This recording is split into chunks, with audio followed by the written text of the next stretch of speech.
Bienvenue dans l'émission Parlons Relations, le pod-talk où on apprend à mieux comprendre les relations qui nous entourent. Dans cette émission, j'aurai l'occasion de vous partager mes découvertes et les discussions avec divers intervenants. Alors, bienvenue dans cette dernier épisode de la série « Es-tu prêt à être en couple » ou « Es-tu prête ?» Alors, dans cette dernière série-là, on va parler de deux choses. On va parler des limites et on va parler également de l'attachement. Alors, concernant les limites, il y a plusieurs choses. Très souvent, c'est pas un sujet courant. C'est pas un sujet dont les personnes autour, enfin du moins dans mon environnement là proche là, dont les gens en ont conscience ou pas. Et vraiment, c'est quelque chose qui est nécessaire dans une relation entre deux personnes. Et ça, peu importe qu'on soit en couple ou pas en couple, là, c'est vraiment l'interaction entre deux individus. Oui, on parle d'aimer, mais oui, on parle aussi d'avoir un certain équilibre. Si vous vous rappelez bien, les cercles dans les derniers épisodes qu'on avait vus, il y avait la fusion, il y avait celui qui était complètement détaché, puis il y avait les deux cercles qui étaient intégrés, où on essayait de créer un jardin commun, mais avec équilibre. Parce qu'on l'oublie pas, nous sommes deux entités qui fonctionnent de différentes façons, mais on a besoin pour créer ce jardin commun-là de pouvoir avoir une interaction ensemble, et dans ces interactions-là, il y a le partage des frontières, surtout la communication de ces frontières-là. Il y a, d'ailleurs, j'écoutais une vidéo cette semaine où la personne disait que elle était rentrée dans son mariage, et son mari donc l'avait, comme on va dire, accepté avec toutes ses qualités et ses défauts. Mais il y avait des choses où vraiment, elle était vraiment intense. Puis là, son mari, il s'est dit, bon, je vais pas lui dire tout de suite, je vais peut-être attendre, puis on verra. Parce que il s'est dit, j'ai envie de faire les choses avec amour avec elle. Parce qu'il y a une façon de dire les choses également. Et son mari, plusieurs années plus tard, il lit un livre qui parle d'amour et d'affrontement. Il y a des moments dans la relation où il faut pouvoir affronter l'autre, mais l'affronter avec amour. Et dans ces affrontements-là, c'est des choses qu'on va exposer, des choses qu'on va exprimer et qui ne vont pas faire plaisir à l'autre. Et donc là, dans son histoire, elle expliquait, son mari est donc venu en train de dire, écoute chérie, j'ai lu ce livre où on m'explique, dans l'amour, il faut affronter l'autre personne. Et j'ai décidé que je vais t'affronter aujourd'hui. Il lui a dit, écoute, si tu continues de te comporter de cette manière-là, moi, je vais te quitter. Et donc, dans sa façon d'aborder la chose, lui, il a décidé de mettre une frontière pour déclencher chez sa femme une réflexion, pour que elle commence à penser à, ok, ce que je suis en train de faire là, mon mari, il a un peu du mal, puis si je continue à agir de cette manière-là, il va me quitter. Donc là, ça a été comme le moment où elle s'est dit, ok, je vais commencer à réfléchir là-dessus, puis et à essayer de voir comment je peux faire les choses autrement. Donc, son mari a eu le courage de l'affronter quelque part euh, pour lui donner une limite, lui donner une frontière, en lui disant, écoute, là, ça c'est ma limite là. Moi, je peux plus dépasser outre ça, ou j'ai atteint ma limite. Puis si tu la dépasses cette limite là, voici ce qui va arriver. Et à partir de là, ça a été le début de la transformation de sa femme. Et c'est là où on commence à évoluer en tant qu'individu dans le couple, parce que quelque part, dans ce couple-là, la personne qui est le plus rapprochée de vous va vous voir 7 jours sur 7, 24 heures sur 24, va vous voir sous vos plus beaux jours comme sous vos plus mauvais jours. Et c'est lorsqu'il va y avoir l'expression en fait de certaines choses où il va y avoir des ajustements, et vous allez évoluer en tant que personne. Dans les limites également, on parle de comment on gère quelque part, je pense, les priorités, etc., ou l'attitude de certaines personnes. Je peux rapidement vous raconter une autre histoire pour vous mettre en contexte quand on parle de limites. Ça, c'est l'histoire de Chérie. Chérie, elle essaye de vivre sa meilleure vie. Elle essaye vraiment de bien faire dans toutes les sphères de sa vie. Euh, mais elle a énormément de difficultés. Malgré tout, malgré qu'elle essaye de bien faire les choses, elle a énormément de difficultés dans sa vie. Elle essaye d'être bonne au travail, d'être bonne à la maison avec son mari, ses enfants, d'être bonne dans sa communauté d'église, d'être bonne au niveau de, euh, des relations avec sa famille, donc sa mère par exemple. Donc c'est comme si elle essaye d'être vraiment all the way in partout, mais qu'elle ne s'écoute pas elle dans tout ça. Donc là, par exemple, sa mère se sent seule constamment, donc elle va constamment venir chez elle pour passer du temps avec elle.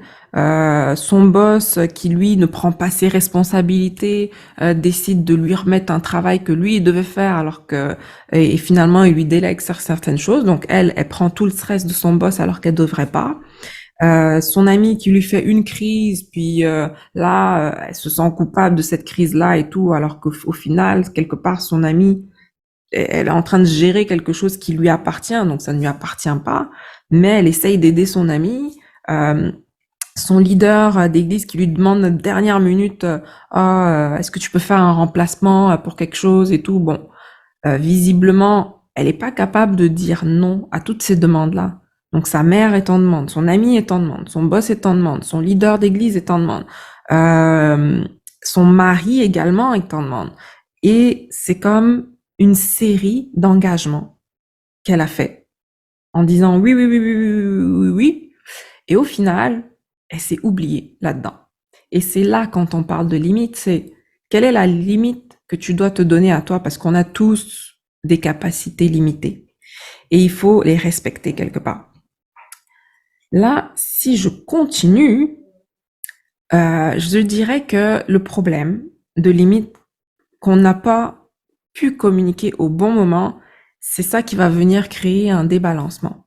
Donc beaucoup de personnes ont de la difficulté vraiment à délimiter ça. Et donc c'est pour ça qu'à un moment donné, ben, ça accroche, puis on vit des frustrations, puis c'est parce que on n'a pas communiqué au bon moment nos attentes, on n'a pas communiqué au bon moment ce qu'on souhaitait vivre, et au final, on se laisse embourber dans une série de choses dont on n'avait pas le contrôle. Euh, c'est vraiment l'apprentissage de pouvoir apprendre à délimiter ces lignes invisibles, en fait. Parce que c'est pas des choses qui sont, comment dire, matérielles. Là, ok, là, je viens mettre une frontière, là, je viens mettre une barrière autour de moi, puis là, tu peux plus m'approcher. Non, c'est vraiment quelque chose qui est en lien avec notre intérieur, puis faut apprendre, et c'est là où on apprend vraiment à se connaître le mieux possible pour pouvoir mieux les communiquer aux autres. Lorsque quelqu'un nous oblige à ressentir ou à dire ou à faire quelque chose qui ne semble pas confortable pour nous, et là on se sent vraiment inconfortable, on commence à vivre une anxiété ou un stress, là c'est comme l'alarme rouge. L'alarme rouge qui dit c'est pas, enfin vous vous sentez pas bien avec ça, donc là c'est comme s'il y a une limite qui a été franchie. Donc si vous sentez ce malaise là, posez-vous des questions vraiment, parce que ça signifie que la personne en face de vous essaye de franchir quelque chose. Et c'est important de se protéger par rapport à ça en tout temps. C'est votre responsabilité. Vraiment, c'est votre responsabilité. S'il y a quelque chose dans lequel vous n'êtes pas bien, il faut pouvoir l'exprimer à l'autre. Il faut pas prendre pour acquis que l'autre va le savoir. Les gens ne sont pas dans votre cerveau, les gens ne sont pas dans votre à l'intérieur de vous, donc ils ne savent pas ce qui se passe. Donc c'est pour ça qu'il faut le communiquer, il faut savoir le communiquer avec amour évidemment, et non penser que c'est seulement quand on va crier sur la personne qu'elle va le comprendre ou pas. Il y a des façons de dire les choses. Il y a vraiment des façons de dire les choses. Les limites aussi, ça peut. Je pense que je ferais vraiment une série là-dessus, sur les limites. Parce qu'il y a tellement, tellement, tellement de choses à dire que je pourrais pas tout aborder ici lors de cet épisode. Mais l'idée, c'est vraiment d'être vraiment en ligne, dans une bonne connaissance de soi. Donc là, on parle de l'esprit, de l'âme, du corps, vraiment dans son ensemble. Il y a une parole qui dit, garde ton cœur plus que toute autre chose, car de lui viennent les sources de vie. Et ça, les limites sont intégrées là-dedans. Vraiment, là, on parle de tout le côté spirituel, émotionnel, physique. Il faut être conscient de de vous, en tout cas, dans toute votre entièreté. Et il faut être conscient de ces limites-là pour pouvoir mieux les communiquer aux autres. Un exemple de limite. Je vais donner un exemple. Au niveau émotionnel, par exemple. Lorsque tu élèves la voix sur une personne, ça me fait peur car j'ai vécu mon enfance dans une famille abusive verbalement et je ne souhaite pas que tu répètes ça avec moi. Donc, ça, c'est une façon d'exprimer une limite que j'ai envers une personne qui a haussé le ton sur moi. Et là, moi, je vais lui exprimer en lui disant, écoute, je ne tiens pas à ce que tu refasses ça une nouvelle fois avec moi parce que moi, voici ma limite. Donc, vraiment être sensible à ça et savoir le communiquer. Là, je dirais également que donnez-moi une seconde, mais les signes qui pourraient vous dire à peu près que vous manquez de limites. Je vais vous en citer 10. La première, vous avez de la difficulté à l'exprimer lorsque ça arrive ou lorsque certaines situations injustes arrivent. Vous donnez trop de votre temps. Donc là, vous vous donnez pas assez de temps à vous. Ça, c'est la deuxième chose. Troisième chose, vous acceptez quand les choses sont, comment je pourrais dire ça,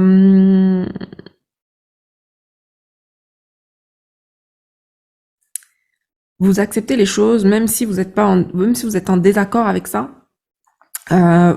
Quatrième chose, vous vous sentez coupable lorsque on vous dédie du temps, lorsque vous dédiez du temps à vous, vous vous sentez coupable. Vous avez vraiment l'impression que vous avez des relations toxiques. Bon, des fois, il y a certaines personnes qui n'arrivent pas à le voir, ces relations toxiques autour d'eux. Et vous avez souvent des peurs qui reviennent par rapport aux autres, par rapport à qu'est-ce que les autres pensent de vous. Vous avez ces peurs-là. C'est comme quand vous êtes comme, on va dire, conscient de qui vous êtes, quand vous avez cette toute pleine confiance en vous, tout ça, normalement, ça ne devrait pas arriver, ce type de peur. Vous avez tendance à overshare les détails de votre vie aux autres. Puis ça, c'est dangereux dans un couple, dans le sens où si vous ne savez pas protéger votre couple de la bonne manière, ben vous pouvez attirer des problèmes juste parce que vous avez comme raconté toute votre vie de couple en détail à quelqu'un d'autre. Vous pouvez laisser la porte à des choses dont vous ne voulez pas vivre les conséquences de ça. Donc c'est important de faire attention à ça. Puis là on parle de ça, mais on parle aussi de ça même pour vous en tant qu'individu. Vous avez tout le temps l'impression que vous êtes une victime et vous attirez les personnes qui tentent de vous contrôler ou de vous dominer.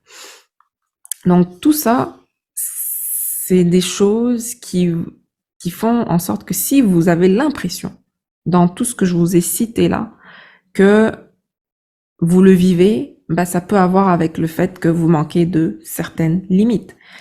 Et ça, va falloir le gérer d'une certaine manière, apprendre à le gérer, parce que vous allez tout le temps être confronté à ce genre de situation-là, et il va falloir vraiment apprendre à gérer ça. Alors, il faut savoir une chose, c'est que l'amour et les limites vont ensemble. Ça va de pair. Quand on pose des limites avec amour, c'est c'est aussi être responsable pour l'autre personne. Euh, Lorsque les époux et les épouses qui sont intelligents et aimants acceptent les limites et agissent en fonction de ça, de façon responsable, ben ça crée une bonne dynamique.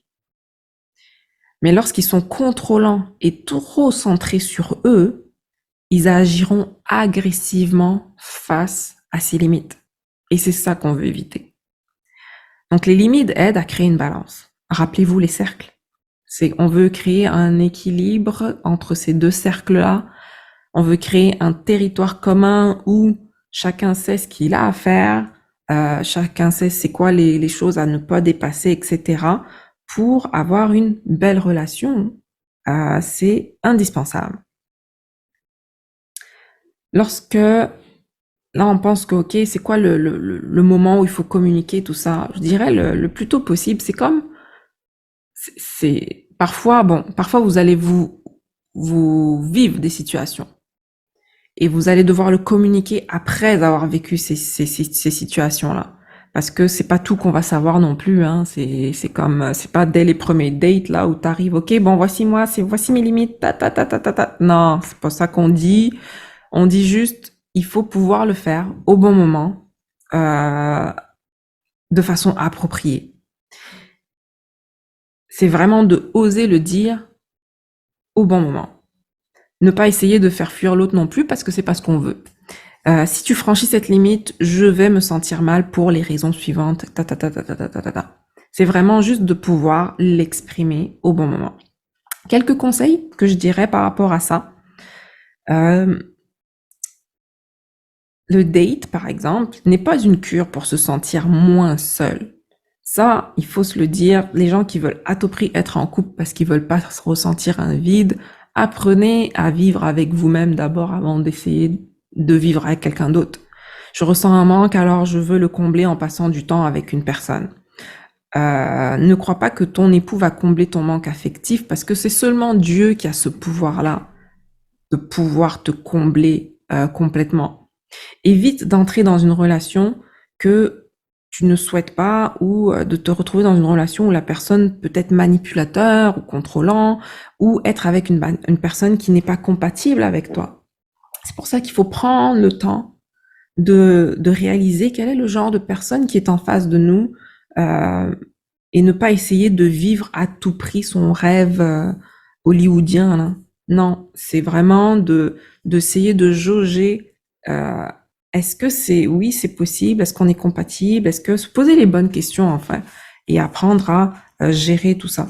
Donc là, l'amitié est la fondation d'une relation en santé et durable. Ne soyez pas intéressé au côté romantique que peut apporter cette personne-là, parce que ça, c'est comme si, c'est comme ça, c'est en dents de scie. C'est pas tout le temps Hollywood là. Les filles, laissez-vous poursuivre car vous avez de la valeur et votre homme doit vous trouver. Donc, vous n'avez pas besoin d'avoir l'impression d'être à une évaluation pour devenir le partenaire de vie d'une personne. Ça, c'est quelques conseils. Autre conseil encore, je dirais, il faut être confortable à partager les limites, comme on l'a dit tantôt.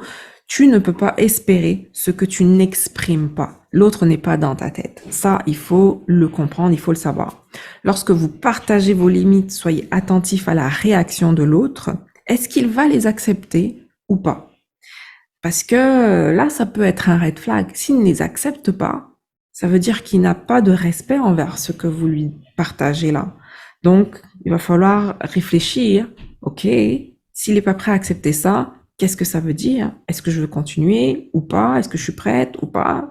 Mais respectez ça, respectez qui vous êtes, respectez vos limites. Choisir la paix plutôt que la passion. Si tu ne sais pas qui tu es réellement dans ton identité en Christ, comment comprendras-tu qui tu es réellement? Comment vas-tu comprendre qui tu es en tant que personne? Donc, travaillez là-dessus en amont. Si vous essayez d'aller trop vite dans cette relation-là que vous avez comme romantisée, là, vous risquez de ne pas voir qui est réellement la personne. Prenez le temps pour ne pas tomber dans la dépendance affective. Assurez-vous de ne pas créer un attachement émotionnel ou physique avec cette personne-là. Parce que c'est facile de que notre jugement soit comme trompé par ces choses-là parce qu'on s'est laissé prise dans un engrenage. Si on veut qu'on et au final, les raisons pour lesquelles on va être avec cette personne-là ne vont pas être les bonnes raisons. Posez-vous la question de qu'est-ce que vous recherchez également. Quels sont les critères que vous recherchez? Parce que souvent les critères, on va avoir les discussions entre nous les filles ou les hommes, on va avoir les discussions entre eux les hommes ou entre nous les amis. Oh, je veux une femme qui aime voyager, je veux une femme qui aime la parole de Dieu, je veux une femme qui est belle, je veux une femme qui est éduquée, etc. Ta, ta, ta. Puis, si on fait des recherches, je vous le garantis, sur tous les divorces ou les séparations qui a pu exister dans les dernières décennies, posez la question à la personne. Pourquoi veux-tu te séparer? Ce n'est pas parce que la personne n'est plus belle ou ce n'est pas parce que la personne aime moins Dieu. Non. Souvent, c'est lié au comportement. Il est contrôlant. Elle ne m'écoute pas. Il est égoïste. Oh, elle n'est pas responsable avec les dépenses. Je n'arrive pas à connecter avec cette personne-là. Et ça, toutes ces choses-là que je viens de vous citer, c'est pas quelque chose que vous pouvez voir au début, mais que vous allez voir sur la durée. Et ça, croyez-moi, si vous, vous, vous finissez par le découvrir plus tard, c'est que vous n'avez pas pris le temps ou assez de temps pour le découvrir d'une certaine manière dans les débuts de votre relation et tout, mais vraiment, ce que on recherche pas des critères en réalité. On recherche un caractère intérieur. Parce que le caractère intérieur, si vous vous rappelez les poupées russes, c'est ça qu'on veut savoir. C'est ça qu'on recherche. C'est pas la première poupée russe là, la partie, la façade visible qu'on veut voir. C'est l'authenticité même. On veut voir l'authentique. Ça, c'était pour les limites. Maintenant, parlons un peu de dynamique de couple. Dynamique de couple, ça c'est super important. Pourquoi? Les conditions de la relation qui va vraiment faire en sorte que on va être satisfait de ça. Il va y avoir la vision d'ensemble, la communication, la résolution de problèmes qu'il faut savoir faire, le respect des différences, la curiosité, la sympathie, la fidélité, une certaine distance, les projets qu'on va faire ensemble, le réseau social qui nous entoure, la carrière et l'argent. Donc tout ça, c'est des points qui sont importants dans notre dynamique de couple. Et vraiment, la relation qu'on va essayer de mettre en place, du moins cette dynamique-là, est très importante pour faire en sorte que ce soit vivant régulièrement. On veut ce jardin-là, le jardin commun qu'on est en train de bâtir, on veut qu'il puisse porter des fruits, on veut pouvoir vivre des expériences enrichissantes à travers ça. Donc vraiment, il suffit que l'un des deux entreprenne un changement pour que le climat soit agréable pour tout le monde ou complètement le contraire. Et vraiment, il faut se dire que la rupture n'est pas le remède à tous les maux. Parce que souvent, on manque de patience, on manque de persévérance et tout, mais c'est la souffrance, elle doit être comprise, sinon elle peut augmenter plutôt que diminuer. Donc vraiment, c'est d'essayer de comprendre l'autre dans tout ça pour faire en sorte qu'il y ait une bonne dynamique entre deux personnes. Il y a les types d'attachement dont je vous ai parlé plus tôt, du moins qu'on allait aborder. Ça, c'est comme encore, je pense, une autre série que je vais faire parce qu'il y a beaucoup de choses à dire là-dessus. Mais ce qui est important à savoir, c'est qu'il existe 4 types d'attachement.